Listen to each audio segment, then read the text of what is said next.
રંગ જોમે, પણ જો આ બંકાની એન્ટ્રી થાય ને તો આખી મેટર જોમે. આ મજૂર માંડવી ભેગી કરવા આવ્યા કે મને ભૂખ ભેગો કરવા આવ્યા ઈ કઈ નથી ખબર પડતી. 500 રૂપિયા રોડ ને ઘડીક ઉતરવા જાય ને ઘડીક સંડાસ કરવા જાય. આને કહેવાય ખેડૂત નું દિવાળી વેકેશન. મને લાગે આ ફેર તો આખું વેકેશન માંડવી નું જ કામ કરવાનું છે. હવે આ ખવરિયાથી થોડી કઈ માંડવી ભેગી થાય. માંડવી તો જાણે એમ ભેગી કરે હે કે આરહુડું ભૂંડું ગારાના માંદડામાં આરોટતું ના હોય જાણે. અમે આના જેવડા હતા ત્યારે 5-5 વીઘાના માંડવીના ખેતર એકલા ભેગા કરી નાખી દેતા. આ માંડવી નકટી સી જો એક દોડવો ખાય તો એમ થાય ખાધા જ રાખીએ.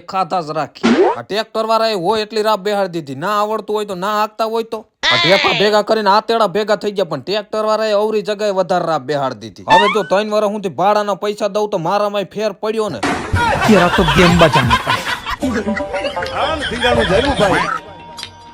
ભડંગ કે ભાટિકા બોલે ઝડંગ કે ઝાટિકા બોલે જદમાં કટાકા દિયા સોદલા ભજાયા આયા રંગ ઝાલા નદી નાળા બોર વાળા તા તો ભરે મેગા સિંગારા